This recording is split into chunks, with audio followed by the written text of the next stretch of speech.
Hello friends, welcome to Krishna automation. मैं गोपाल सिंह। आज हम वोल्टेज और एम्पियर का रिलेशन की स्टडी करेंगे कि वोल्टेज बढ़ाने से एम्पियर बढ़ेगा या घटेगा प्रैक्टिकल के साथ। ये मैं आपको प्रैक्टिकल दिखा रहा हूँ, इसमें आप प्रैक्टिकल देखें। ये हमारे पास डिमर है जिसको हम वेरिएक कहते हैं, ठीक है। इस वेरिएक से हम वोल्टेज बढ़ाएंगे। ये हमारे पास एम्पियर मीटर लगा हुआ है और ये हमारे पास बल्ब है 100 वाट का, ठीक है। मैं क्या करता हूँ, वोल्टेज को जीरो करता हूँ। पहले मैं वोल्टेज को जीरो करता हूँ तो देखो यहाँ पे एम्पियर भी जीरो हो गया। अब मैं वोल्टेज को बढ़ाता हूँ धीरे धीरे, फिर मैं नाप के भी बताऊंगा, अभी तो मैं वैसे ही बता रहा हूँ आपको, ठीक है। अब देखो ये बढ़ रहा है ना, ये देखो बढ़ रहा है। मैं वोल्टेज बढ़ा रहा हूँ और यहाँ पे एम्पियर भी। अब यहाँ पे मैं क्या करता हूँ, साथ में ये भी लगा देता हूँ, ये देखो। और मैं वोल्टेज बढ़ाऊंगा, पकड़िए लाला, इधर से पकड़ना। एक तार इस पे लगा और एक इस पे लगा, ठीक है। लगा के रख। देखो मैं ना वोल्टेज को जीरो कर देता हूँ, देख अभी देखो, हाँ लगा के रखना। अब मैं वोल्टेज को बढ़ाऊंगा धीरे धीरे। वोल्टेज बढ़ रहा है, देखो 15 वोल्ट, 16 वोल्ट, यहाँ पे वोल्टेज है, ये देखो वोल्टेज है ना, 24 वोल्ट, 27 वोल्ट बढ़ रहा है ना। कहाँ दिख रहा है, ये मीटर पे दिख रहा है, हाँ ठीक है। ये देखो वोल्टेज बढ़ रहा है और इधर एम्पियर भी बढ़ रहा है, देखो बढ़ रहा है ना, देखो बढ़ रहा है। अभी 73 वोल्ट हो गया, एम्पियर हो गया 0.22। बल्ब की रोशनी भी बढ़ रही है, की रोशनी भी बढ़ रही है ना, ये बल्ब है। अब ये धीरे धीरे देखो वोल्टेज इंक्रीज हो रहा है, वोल्टेज बढ़ रहा है। 100 वोल्ट हो गया, देखो ये 100 वोल्ट हो गया और ये 0.27 एम्पियर है, 0.26 है ना। हाँ, अब मैं वोल्टेज और बढ़ाता हूँ इसका। अब धीरे धीरे वोल्टेज बढ़ता है तो इसका एम्पियर भी बढ़ रहा है ना। अब ये वोल्टेज बढ़ रहा है, बल्ब की लाइट भी बढ़ रही है, देखो बल्ब की रोशनी भी बढ़ रही है ना, ठीक है। अब मैं इसको 230 वोल्ट कर देता हूं पूरा, 230, ठीक है। अभी कितना हो गया, 226, 220, 29 और 230। मैंने 230 वोल्ट कर दिया तो 0.42 एम्पियर यहां पे आ रहा है ना। 0.42 एम्पियर यहां पे आ रहा है,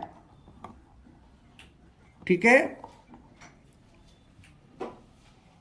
अब मैं धीरे धीरे इसको वोल्टेज को कम करता हूं, देखो वोल्टेज को मैं कम करता हूं, तो वोल्टेज को कम करता हूं तो एम्पियर भी रिड्यूस हो रहा है, एम्पियर भी घट रहा है,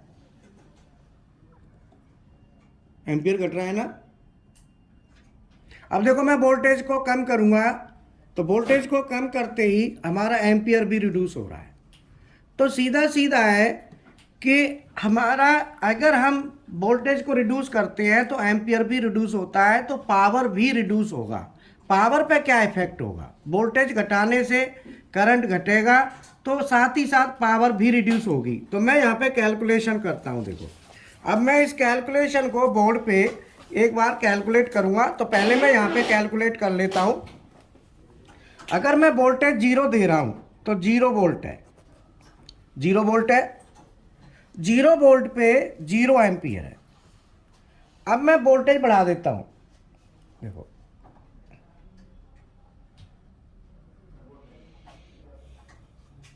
वोल्टेज को 50 वोल्ट करता हूं, 25 वोल्ट, 25 वोल्ट मैंने किया तो 0.13 एम्पियर है, या 20 वोल्ट कर देता हूं ना, 20 वोल्ट। मैं यहां पे वाटेज भी निकालूंगा इसका, WATT, कि कितने वाट बनेंगे।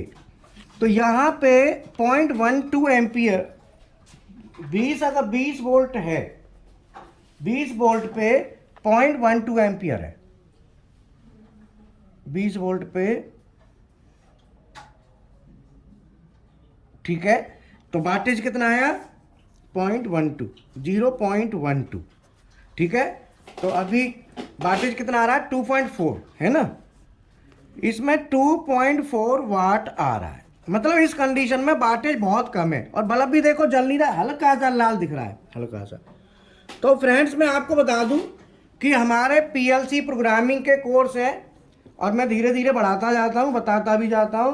करीब 31 साल से मैं इस 16 साल से ट्रेनिंग दे रहा हूं और 15 साल कंपनी में रहा हूं, मैनेजर रहा हूं, ठीक है। अब मैं करता हूं इसको 30 वोल्ट। अगर मैं 30 वोल्ट कर देता हूं तो यहां पे 0.14 एम्पियर होता है। तो वाटेज कितना आया इसका, 30 इंटू 0.14, 4.2 वाट, ठीक है। अगर मैं और बढ़ाता हूं, 30 की जगह 40 करता हूं, देखो 40 किया, 40 करने पे अगर मैं 40 वोल्ट करता हूं तो ये 0.17 आता है और कितना आया, 6.8 वाट आ रहा है, ठीक है ना। अब मैं बढ़ा के इसको 40 की जगह 50 कर देता हूं।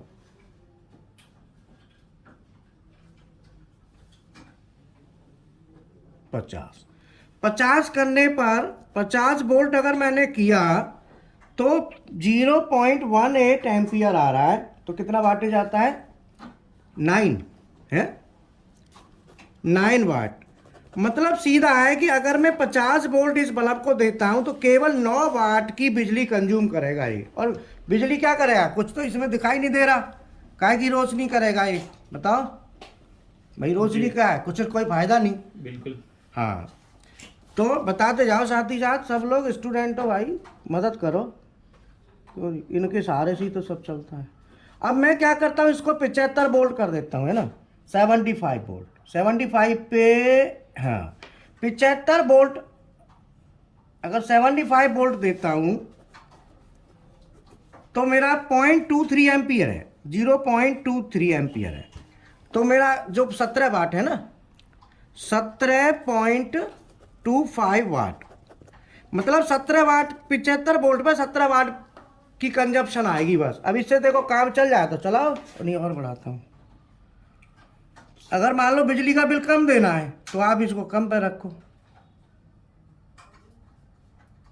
100।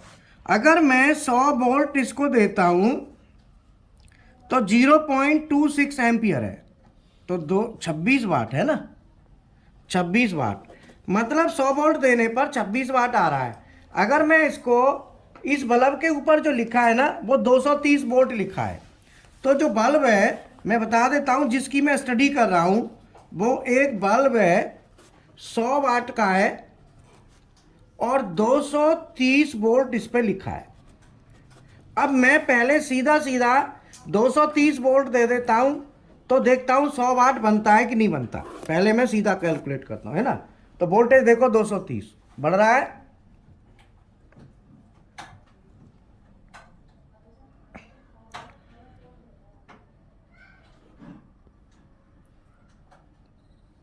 दो सौ तीस वोल्ट देने पर जो एम्पियर है वो 0.42 है। तो 230 वोल्ट दिया, देखो जो बल्ब पे लिखा है ना 230, मैं उतना वोल्ट दे रहा हूं, तो एम्पियर है 0.42 और इसका जो आ रहा है 96.6 वाट आ रहा है। क्योंकि इसमें क्या एफिशिएंसी भी होती है, 100 वाट होना चाहिए, लेकिन इसमें क्या होता है टॉलरेंस दी हुई होती है, तो उसके हिसाब से 96.6 का मतलब 97 वाट समथिंग का कंजप्शन ये करेगा बल्ब, ठीक है, जैसा इस पर लिखा है। अब इसमें 100 वाट का बल्ब हमारा हमने देख लिया इतना वाटेज हमके कंजप्शन का दे रहा है, ठीक है। अब ये यहाँ पे मैं अगर 230 की जगह देखो 115 करता हूँ, 230 वोल्ट है ना, तो देखो कितना फर्क आता है 115 पे। मैं 115 वोल्ट करता हूँ,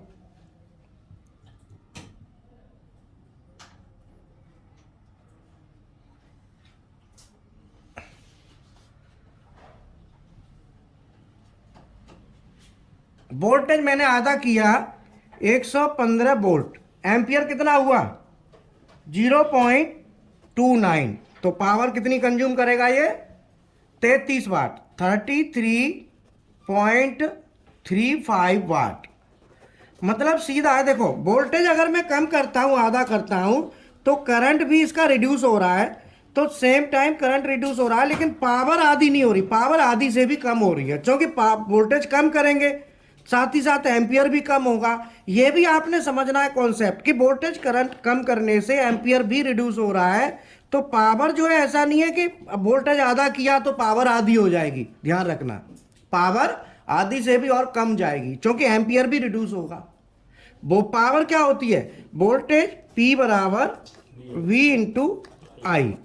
वोल्टेज और एम्पियर का गुणनफल पावर होती है। तो जब ये हमारा कम होगा वोल्टेज, तो एम्पियर भी कम होगा, तो पावर भी कम होगी। लेकिन ऐसा नहीं होगा कि वोल्टेज अगर हमारा आधा हो जाए, वोल्टेज अगर हमारा आधा हो जाए तो पावर भी आधी हो, ऐसा नहीं हो। तो ये मैं आपको एक बार बोर्ड पे एक्सप्लेन कर देता हूं, और मुझे जरा बता दो। अब मैं, ये तो मैंने लिया बल्ब, अगर मैं फैन लेता हूं तो एक बार फैन के कनेक्शन भी कर दो, अमित करना। फॉर्मूला बता देता हूं, P बराबर होता है V इंटू आई। तो वोल्टेज और एम्पियर, जैसे मान लो वोल्टेज हमारा कितना कितना था, 20 वोल्ट, 0 वोल्ट पे 0 एम्पियर, तो पावर भी 0। अगर मैंने 20 वोल्ट किया था तो 0.12 एम्पियर आया था और 2.4 वाट आया। अगर मैं 20 की जगह 50 वोल्ट लेता हूं तो 50 वोल्ट पे 0.18, और ये हमारा आया 9 वाट। क्योंकि पावर में क्या है, वोल्टेज और एम्पियर का गुणा करना है, तो ये आपने गुणा करके चलना है। इसमें पावर फैक्टर का इफेक्ट नहीं पड़ता? नहीं, इस पर नहीं पड़ता, पावर फैक्टर इसका 1 होता है, क्योंकि रजिस्टिव लोड है। ठीक है, अगर मैं इसको 100 वोल्ट करता हूं तो 100 वोल्ट पे 0.26, और ये बनता है 26 वाट। 26 वाट। अब यहां पे बात आती है, जो हमारा बल्ब है जिसकी हम स्टडी कर रहे हैं, वो बल्ब हमारा 100 वाट, उस बल्ब के ऊपर 100 वाट लिखा है और 230 वोल्ट लिखा है। इसका मतलब है कि ये बल्ब 100 वाट की बिजली कंज्यूम करेगा, कब? जब हम 230 वोल्ट देंगे। तो मैं 230 वोल्ट देता हूं इसको, तो मैं यहाँ पे कुछ निकालता हूं, 100 के बाद 150 volt, 125, 125 volt, 150 volt, 175 volt, 200 volt और 200। मैं इसकी रीडिंग्स इतनी लेता हूं। तो फैन लगाया क्या? फैन के केस स्टडी बाद में करेंगे, बल्ब लगाओ दोबारा। अब बल्ब लगा दो दोबारा, और इतनी देर नहीं लगनी चाहिए, पर फैन हाथ में रखता पकड़ के, और वो 2 मिनट लगते लगाने में, क्या है तारों को सीधा घुसाना ही, तो उसमें करना क्या है। तो फ्रेंड्स, मैं आपको बता दूं, इस स्टडी के साथ मेरा 31 साल का अनुभव है। पिछले 16 साल से स्किल डेवलपमेंट में मैं लगा हुआ हूं। मेरे पास कोई मैकेनिकल, इलेक्ट्रिकल, कोई भी ब्रांच का बंदा हो, उसको सिखाने की मेरी गारंटी है। मुझे कोई मैकेनिकल नहीं चाहिए, इलेक्ट्रिकल नहीं चाहिए, इलेक्ट्रॉनिक्स, कोई मायने नहीं करता। मेरा जो कॉन्सेप्ट है, बिल्कुल बैकग्राउंड से लेके चलता हूँ स्टूडेंट को। पीएलसी प्रोग्रामिंग के हमारे कोर्स हैं, जिसमें Delta, Mitsubishi, Siemens, Omron, Allen Bradley. अभी मैं पंखे के भी साथ भी स्टडी करूंगा, अभी बल्ब के साथ किया है, फैन के साथ भी करूंगा। हमारे जो कोर्स है, इसमें पीएलसी के साथ HMI, SCADA, hydraulic, pneumatic, CNC maintenance, BFD, servo, stepper, मतलब ये लगा लो पूरा है, पैकेज है, और जिसकी कॉस्ट भी बहुत ज्यादा नहीं, इतना सब कुछ की कॉस्ट आई थिंक समथिंग 8000 है। अब बताओ, इतनी सारा मटेरियल। दूसरा, मैं पिछले 16 साल से ट्रेनिंग का, स्किल डेवलपमेंट का काम कर रहा हूं। उससे पहले 15 साल इंडस्ट्री में रहा हूं, पूरा मैनेजर, फुल फ्लैश, पूरे ग्रुप लीड किया है मैंने, जिस ग्रुप में रहा था मैं। तो मेरा जो अनुभव है, मैंने जो देखा इंडस्ट्री में कि जो नीड है, क्या है कि लोगों का बैकग्राउंड नहीं है। अब बैकग्राउंड ना होने की वजह से आगे की ग्रोथ नहीं होती। मेरा पर्पज है ग्रोथ को आगे बढ़ाना। अब कोई मैकेनिकल से, अब उसको क्या पता है ये वोल्टेज एम्पियर क्या है, मैं कईयों को पूछता हूँ वोल्टेज कोई वो करंट कह देता है, उनको नहीं पता, नहीं पता तो नहीं पता। इसीलिए हर चीज को मैं प्रॉपर तरीके से लेके चलता हूं। YouTube पे हमारे बहुत वीडियो हैं पीएलसी के और बैकग्राउंड इलेक्ट्रिकल, साथ ही साथ हम CNC BMC प्रोग्रामिंग के कोर्स भी कराते हैं। उनकी जो हमारी फीस है वो बहुत कम है। CNC BMC प्रैक्टिकल के साथ मात्र 4,000 रुपये है। डेल का हम ऑटोकैड करेंगे तो 1,000 रुपये और देना है। इंडस्ट्रियल ड्राइंग GD&T करेंगे 1,000 और देना है। सब प्रैक्टिकल फैसिलिटी के साथ है। आपको रहना फ्री मिलेगा, सुबह मॉर्निंग में टी मिलती है फ्री ऑफ कॉस्ट, चाय सभी बच्चों को चाय पिलाते हैं जो बच्चे क्लास करते हैं, ठीक है ना। और रहने के लिए फ्री सुविधा है। अगर हॉस्टल में चाहें तो वहां थोड़ा चार्ज आता है, बाकी सेंटर पे आप फ्री ऑफ कॉस्ट रह सकते हैं। खाने का थोड़ा बहुत खर्चा बहुत ज्यादा नहीं है, वो आपको बियर करना पड़ता है बस। अच्छा, अब मैं यहाँ पे बात करता हूँ, क्योंकि हमारी कॉस्ट कम है, या तो कॉस्ट ज्यादा हो तो फिर ये है कि भाई वो भी। अब यहाँ पे 125 वोल्ट पे कितना एम्पियर है जरा लगाओ, 125 वोल्ट कर दो, बढ़ाओ वोल्टेज को, सही ढंग से लगाइयो, जल्दबाजी मत करियो। 125 कर दो, है ना। 125 वोल्टेज पर मैं देखता हूं कितना आ रहा है एम्पियर। हाँ, 0.30 है ना, 0.3 था ना पहले भी, 0.30। तो इसके बाद कितने बने, 37.5। तो P बराबर 125 गुणा 0.30 कितना आया, 37.5। 37.5 वाट। इसका मतलब है यदि हम वोल्टेज को, हमारा वोल्टेज 230 है, 230 का आधा कितना होता है 115, तो मैं 115 की रीडिंग लूंगा। मतलब वोल्टेज को मैं अगर आधा करता हूं तो करंट पावर पे क्या असर आएगा ये आपको दिखाना चाहता हूं। तो यहां पे करंट देखो, 115 करो वोल्टेज को,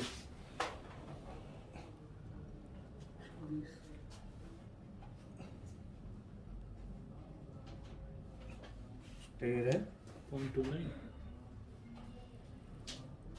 14 और ये 15, 115 वोल्ट पर 0.28 है ना, देखना 0.28 आ रहा है, कोई बात नहीं, वो थोड़ा बहुत 0.28। तो अगर आप 0.28 एम्पियर है तो करंट कितना हुआ 32.2 वाट, 32 वाट। अब देखो अगर आप और 230 वोल्ट देते हैं तो एम्पियर कितना है 0.42, 230 पे 96.6 वोल्ट, 230 वोल्ट देंगे, 0.43 230 पे 42 0.42 है ना। 0.42 से मैं गुणा करता हूं तो 0.42 से गुणा करता हूं तो कितना आता है 96.6 वाट, 96.6 वाट, मतलब 100 वाट के नियर अबाउट है। जो इतना इनमें एरर होता है, एक्यूरेसी इतनी नहीं होती। तो अब मैं आपके सामने कैलकुलेशन बिठा रहा हूं, देखो अगर मैं वोल्टेज को 230 लेता हूं, ध्यान देना 230 वोल्ट लेता हूं तो वाटेज 96.6 है। अगर वोल्टेज को 115 मतलब आधा करता हूं तो वाटेज कितनी हो गई 3 गुना 1/3 हो गई। मतलब अगर वोल्टेज आधा किया तो वाटेज 1/3। अगर वोल्टेज को मैं और कम कर दूं मतलब आधे से भी आधा, वोल्टेज को 115 का आधा कितना होता है 57 है ना। तो 57 में वाटेज देखो, उससे भी मैं वोल्टेज आधा करता हूं तो वाटेज का जो असर होगा वो और कम हो जाएगा। तो मैं इसीलिए 57 करके देखो, 57 पे कितना वाट आ रहा है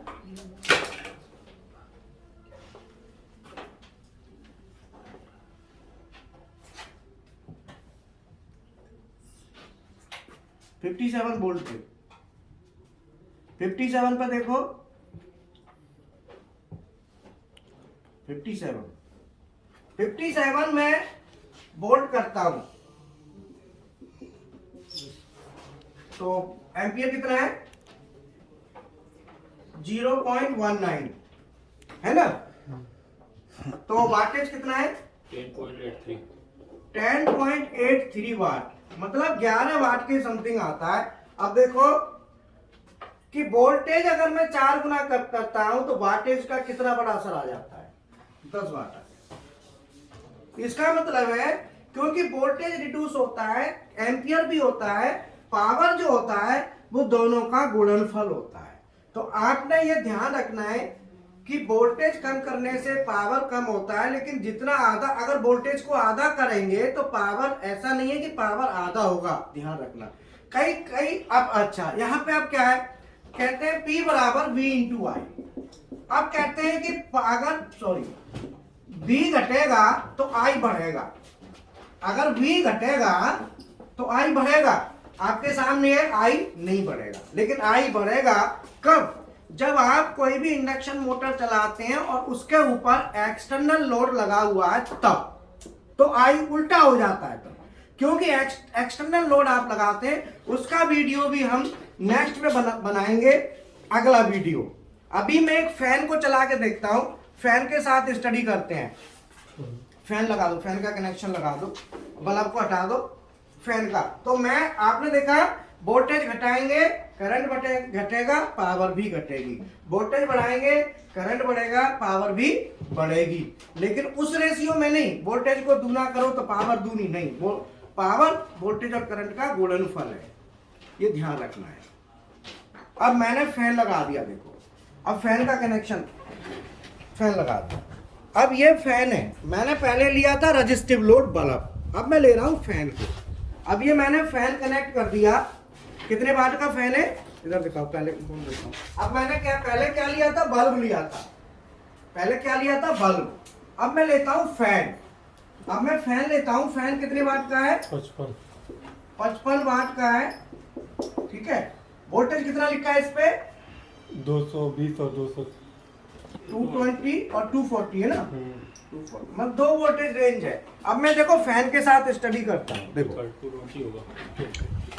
अब ये देखो फैन है, फैन चल रहा है। अब मैं यहाँ पे देखता हूँ कि फैन के साथ अगर मैं वोल्टेज को 0 करता हूँ तो एम्पियर भी 0 हो गया और पंखा बिल्कुल बंद है। देखो पंखा बंद है, पंखा नहीं चल रहा। अब मैं वोल्टेज बढ़ाता हूँ, देखो अगर मैं वोल्टेज बढ़ाता हूँ, ये वोल्टेज है, देखो वोल्टेज बढ़ रहा है और एम्पियर भी बढ़ेगा, एम्पियर आ गया। अब देखो पंखा बढ़ रहा है और पंखा की स्पीड आ रही है। अब देखो, इसका मतलब ये फैन के केस में भी यही है, क्योंकि ये सेल्फ लोड है। तो मैं बता दूं, जितने भी हमारे एजिटेटर है, ब्लोअर्स हैं, वहाँ यही कॉन्सेप्ट चलता है कि अगर हम वोल्टेज को कम करेंगे तो एम्पियर भी कम होगा, पावर भी कम होगी। और वोल्टेज बढ़ाएंगे तो साथ ही साथ देखो एम्पियर भी बढ़ रहा है, 150 वोल्ट पे 0.21 एम्पियर आ गया। अब मैं वोल्टेज को 160 करता हूँ, 163, देखो बढ़ रहा है,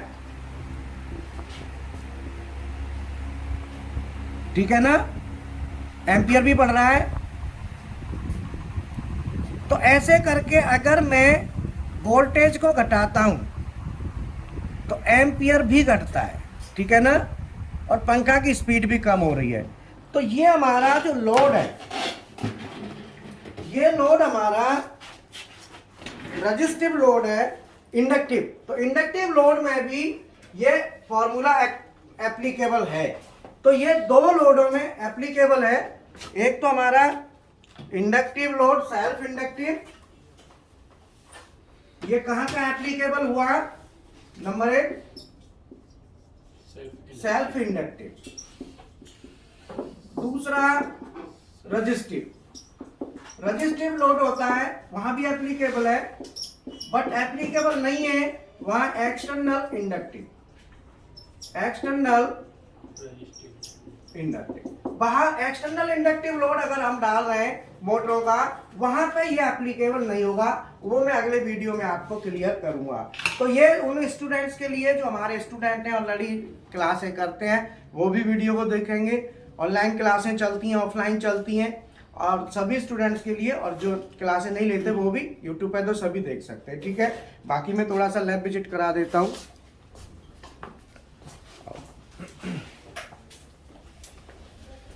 ये हमारा स्टेशन है, यहाँ पे पूरी पीएलसी लगी हुई है। देखो सीमेंस,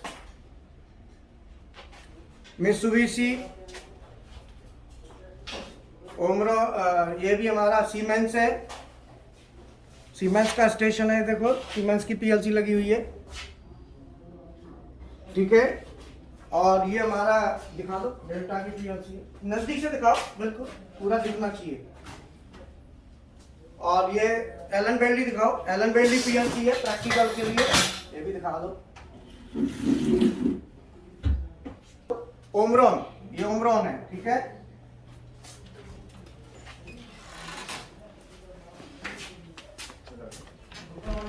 ये हमारा पूरा स्टेशन है पावर पैक के साथ, हाइड्रोलिक ये मशीन है, ऐसे मशीन पैनल बनते हैं, बच्चे बनाते हैं। ये देखो पूरा सिस्टम है, इसमें थर्मिस्टर वगैरह सब चीज़ इसमें अपने। देखो ये एनालॉग के लिए प्रेशर ट्रांसमीटर लगा हुआ है, यहाँ पे है ना, देखो ये प्रेशर ट्रांसमीटर है ये, ठीक है। हाँ, और ये हमारा प्रेशर स्विच है, मतलब सभी तरह के सिग्नल्स हम लेते हैं जैसा हमारी नीड है। ये देखो पैनल बना रहे हैं स्टूडेंट, बढ़िया वायरिंग कर रहे हैं, फेरुल वगैरह लगा के प्रॉपर कनेक्शन। ये पैनल बॉक्स है, इनमें लगा के इसको प्रैक्टिस करेंगे। ये अपना स्टेपर मोटर है, सर्वो मोटर है, सर्वो, ये स्टेपर ड्राइव है ना, वो सर्वो ड्राइव है। इस तरीके से अपना प्रैक्टिकल कर रहे हैं। ये बाकी ये भी, ये मित्सुबिशी FX5U दिखा दो एक बार। ये FX5U PLC है, ये BFD है, ठीक है। तो फ्रेंड्स इस तरीके से हमारे जो कोर्स हैं वो पूरे CNC का, BMC का, मैं BMC दिखा देता हूँ यहाँ पे।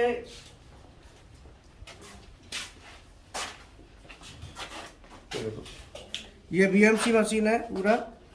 तो अब जो है ना, ये हमारा एक्चुअली क्या है कि CNC BMC के जितने भी कोर्स हैं ये भी अब कराते हैं, प्रैक्टिकल ट्रेनिंग पूरी फुल फ्लैश। मेरा एक ही कहना है कि अगर आपने अपनी स्किल को अपग्रेड कर लिया तो आपको कभी कोई दिक्कत नहीं आएगी, ग्रोथ आपकी अच्छी होगी। मैं यही कहना चाहता हूँ, फीस मैटर नहीं करती, मैटर करता है कि आपका ग्रोथ होना मेरा सेटिस्फैक्शन है। अगर आप आगे बढ़ते हैं तो मुझे संतुष्टि मिलती है, इसीलिए मैंने नौकरी छोड़ के ये सेवा का काम कर रहा हूँ, जिससे ज़्यादा से ज़्यादा लोगों को स्किल दे सकूँ। Thank you very much.